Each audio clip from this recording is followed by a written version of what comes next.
There you are. It is Tuesday, February the 6th. So glad you're here.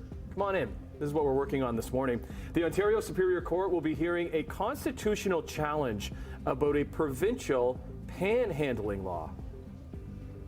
London's police chief apologized to the woman at the center of the World Junior Hockey sex assault case.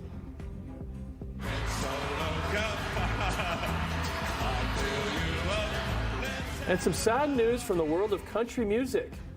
Singer Toby Keith has passed away after being diagnosed with stomach cancer.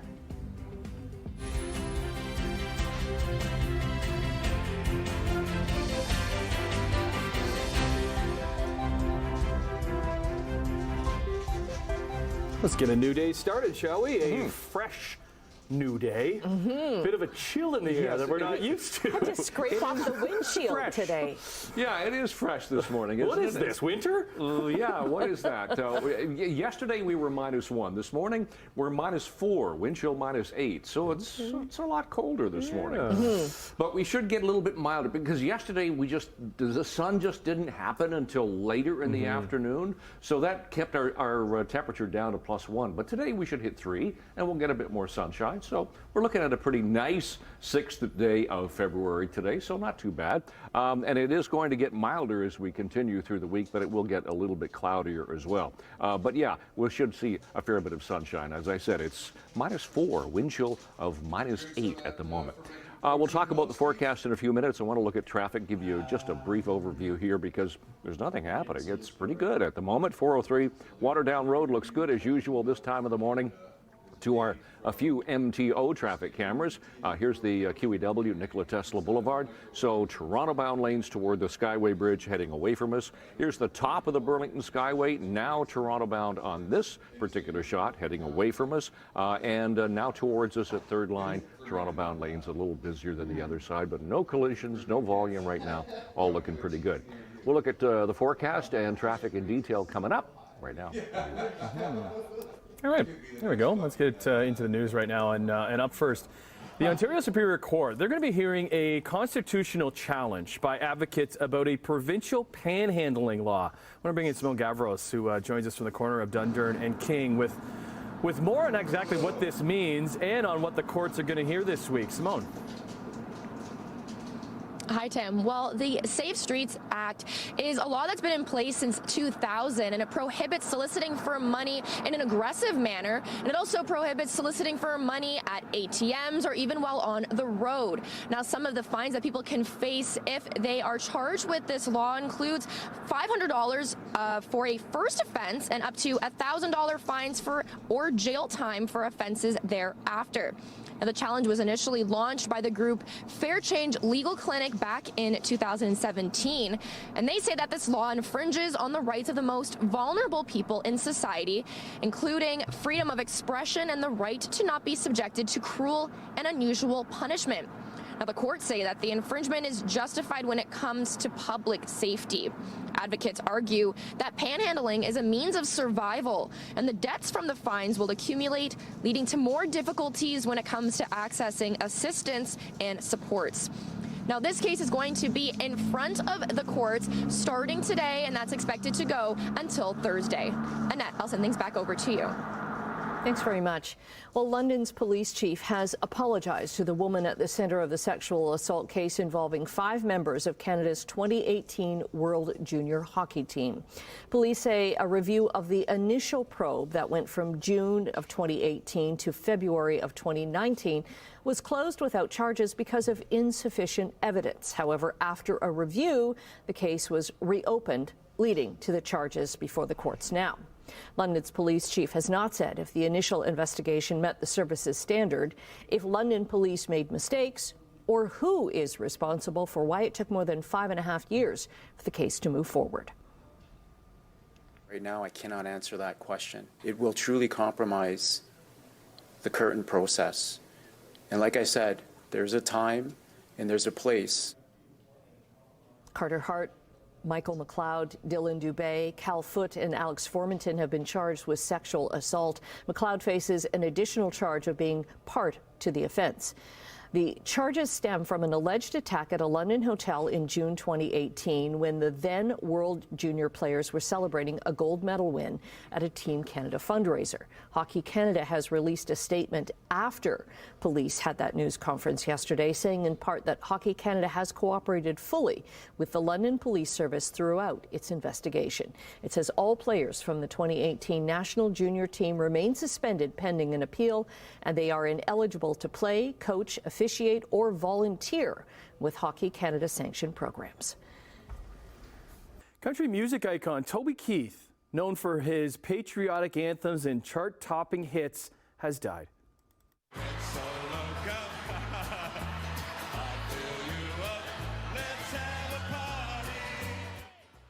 According to a statement posted on the country singer's website, Keith passed peacefully yesterday, surrounded by his family. He had announced he was living with cancer in June of 2022, and in September of last year, he spoke about the experience of going through treatment while receiving the Country Icon Award at the People's Choice Awards.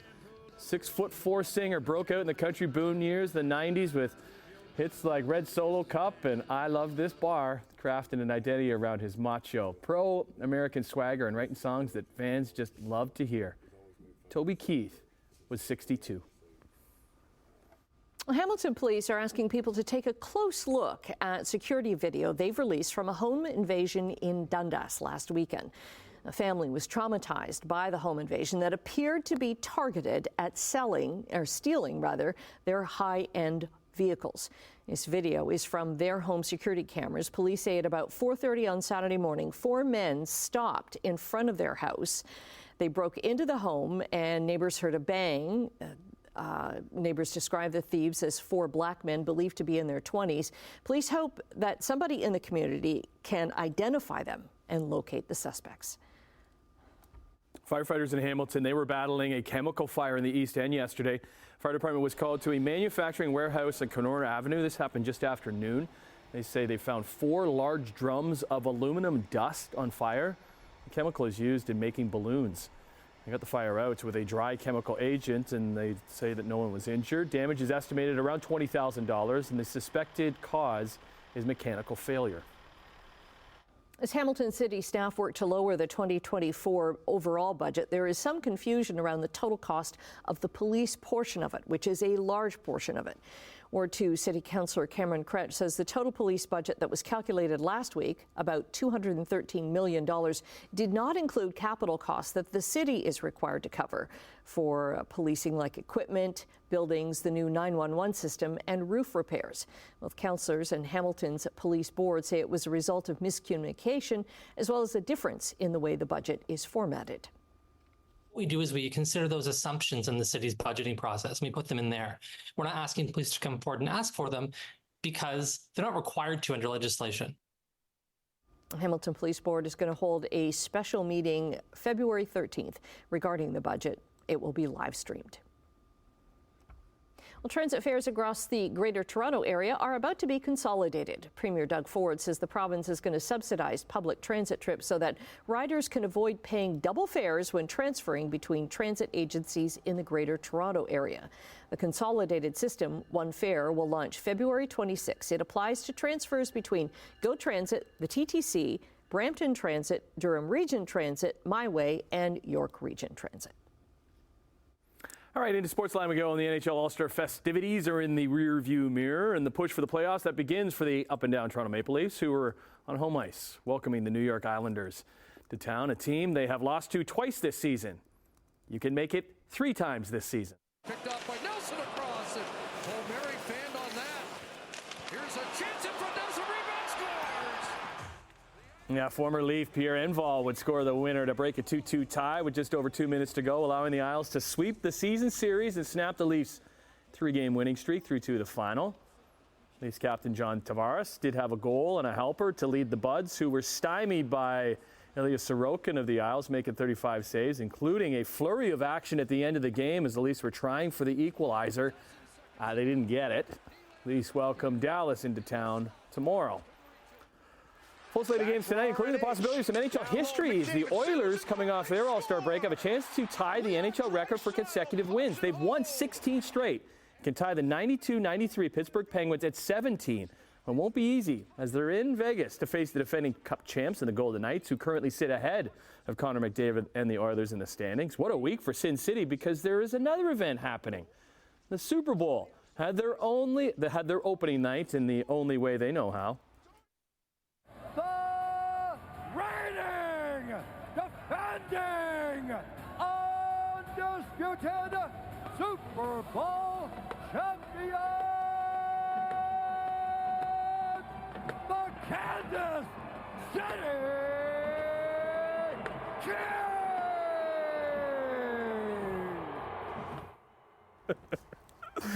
Yeah, that's UFC hype man Bruce Buffer bringing in the defending Super Bowl champs, the Kansas City Chiefs, who return to the Super Bowl for the fourth time in 5 years, hoping to win a third title under Andy Reid and QB Patrick Mahomes. Game is actually a rematch of the 2020 game from Miami when the Chiefs took down the San Francisco 49ers, who were back in the big game for the first time since. Opening night, a.k.a. Media Night, has grown over the years to actually being in the stadium where the game is played. Over 23,000 people paid money to watch players get interviewed. We'll show some of the highlights coming up. Ingram into the front court. He's going to pull up, feeling it. Yeah, Raptors were not feeling it, so let's finish with them. They were right back at it after a heartbreaking loss to SGA and the Thunder in double overtime on Sunday. They were in the Big Easy to face New Orleans, and Brandon Ingram was a one-man wrecking crew. He would drop 8 threes, many of them in the third quarter, which you're seeing here. This one wasn't even close. Pelicans smoked the Raps by 38, 138-100 for a third straight loss. They've lost 10 of 12. Only bright spot, I guess, was rookie Grady Dick dropping a season-high 22. They're off to Charlotte tomorrow night. Shall we go? Yes, we shall go. Let's get into this Tuesday here. 6:12 is the time right now. Looking at the 403 and Waterdown Road once again. That looks fine. There's nothing going on the 403 right around the Hamilton area. Thankfully, this morning we don't have that big problem we had yesterday morning downtown. To our MTO traffic cameras, and just a few, give you an idea of what's happening around the Horseshoe. QEW Mountain between St. Catharines and the Falls is fine. Nothing at Nikola Tesla, all the way through the 403 junction with the QEW. Here's Royal Windsor, well, east of Royal Windsor as you go by the Ford plant, and then we'll flip ahead to the 427 Gardner QEW. That's pretty much how it looks this morning. But how it feels this morning, that's a different thing than we had yesterday morning. Our temperature right now is on the chilly side, -4, wind chill of -8, but still, that's above seasonal for an overnight low. So the skies are fairly clear, light winds, high relative humidity. That's why we have all the frost on the grass this morning. So we're looking at 3 degrees for the day today. Skies will clear. We have a little bit of cloud cover, but skies will clear as the day goes on, and we'll have light winds throughout the day. So still that little bit of a northerly flow, as you can see, but that's going to change. We're going to get more of a southerly flow pushing its way across us, and that's going to help our temperatures come up, but it's also going to give us some cloud cover later in the week. But today we should have the sunshine. So temperatures today around 3 degrees. Now, yesterday we tried to get to 3, but we struggled because of the cloud cover. We got to 1, and that was it. So pretty much 3 for the Horseshoe today. Tonight, a little bit chillier, -4, 5, and 6 degrees for the overnight lows. But skies will be partly cloudy. And then tomorrow, once again, we're looking at some sunshine, but temperatures, again, 4, 5, and 6 degrees. So we're looking at a little bit milder temperatures for the day tomorrow after a chilly overnight low, but we should see some sunshine. So out the door, February the 6th already, the temperature is -4, wind chill about -8 at the moment, but skies are mainly clear. And we'll check the long-range forecast coming up. Matt, Tim. Okay, thanks, Brian. No Emily today. She's on assignment, hitting the slopes. A little traveling, yeah. With Destination Ontario, so we'll see those segments coming up tomorrow. We got some business news after the break, and a new milk has been approved for sale in Canada. It isn't from a plant, and it isn't from an animal, but it is made the same way as a beer. That's a tease.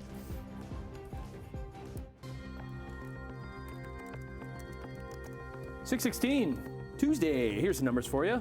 Canadian dollar unchanged this morning, sitting at 73.85 cents US. Gold down over $2, 20.40 an ounce. Crude oil up 17 cents, 72.95 a barrel. Off to Europe we go. Hey, Europe. Markets are up in London, down in Frankfurt, and in Paris.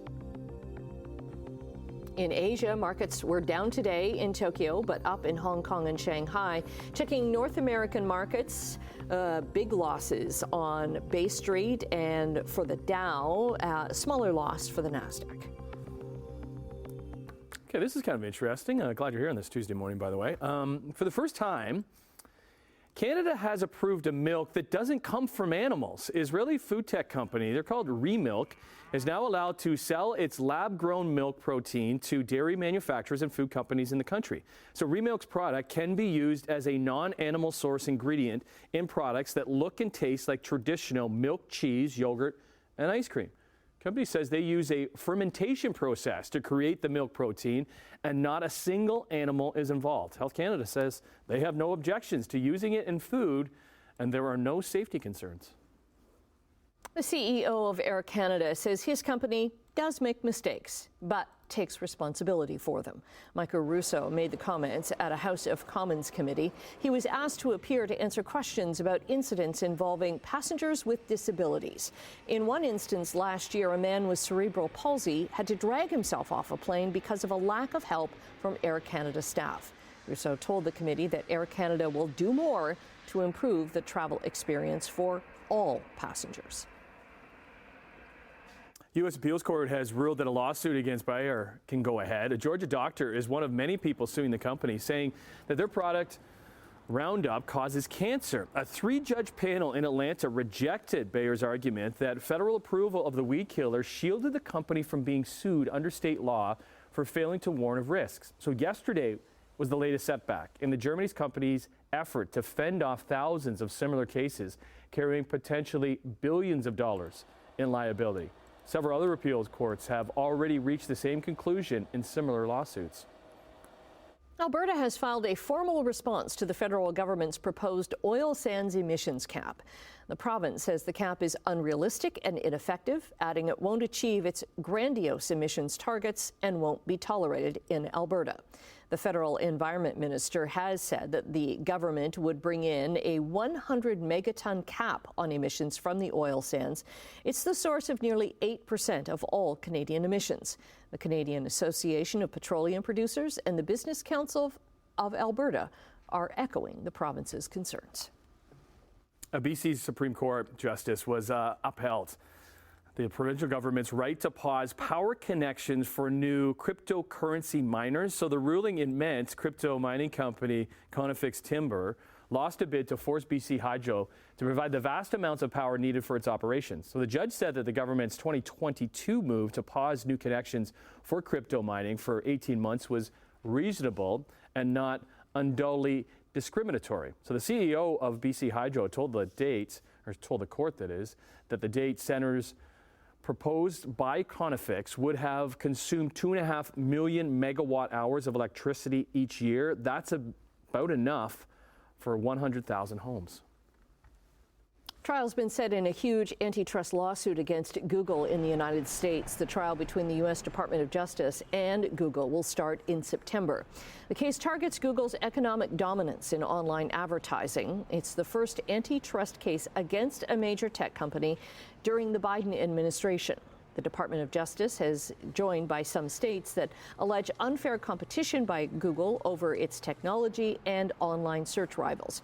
Google says the government's case is a, quote, flawed argument that will slow innovation. All right, let's look at business news on this Tuesday. Going to take a short little break. If you're walking out the door right now, grab that heavier jacket. And a scraper. Oh, yes. Got to find it first. Onto the roads we go on this Tuesday morning, 6:24 the time. Nothing happening in St. Catharines. QEW Welland looks good. Top of the Burlington Skyway starting to get slow heading down to North Shore Boulevard. No collisions reported.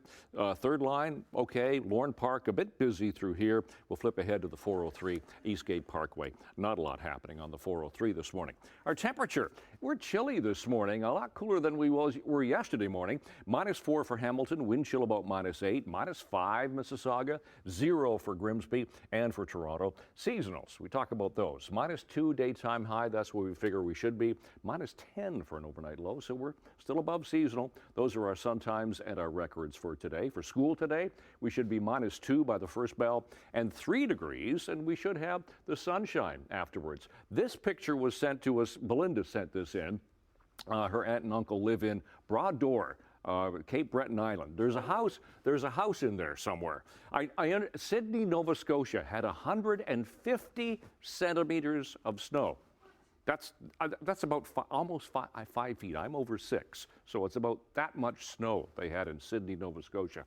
That's where winter is right now. We don't have it. We haven't had it. And it's going to be another mild day today. 3 degrees, and we should see fairly sunny skies. -5 tonight, +4 tomorrow and sunny. Look at 8 and 7 degrees for Thursday and Friday. It'll be fairly cloudy with showers on Friday, and then a cloudy weekend. Temperatures start to dip by Sunday. That's your forecast. Annette, Tim. 5 feet of snow. Oh, my goodness, craziness. Okay, just before we get to the bottom of the clock, it looks like something out of Dr. Seuss. The rare discovery of tree fossils has opened a window into what the world was like when Earth's first forests were really starting to evolve. So archaeologists have found 5 tree fossils that were buried by an earthquake in what's now New Brunswick, but this happened about 350 million years ago. The co-authors of the study unearthed the first of the ancient trees in 2017 while they were doing field work in a rock quarry in New Brunswick. One of the study's authors calls the tree a failed experiment because it didn't evolve and it eventually died out. Look how cool it is, though. The newly identified species, Sanfordia calleus, has been named after the owner of that quarry. Tough to climb those trees, it looks like, though. It looks like all leaves. Yes. Yeah, no real branches to really get... And imagine raking, and rakes hadn't been invented yet. Yeah. And do you leave those on the ground, or do you mulch them? Yeah, what do you do? Yeah, no, you throw them in the garden. That's what it's good. do? It's good for all the bugs and everything like that. That's what we've learned. Okay, 1.5 hour down on a much chillier start to your day on this February the 6th. So we'll see you in a couple minutes. Nice one, Mike. That's good.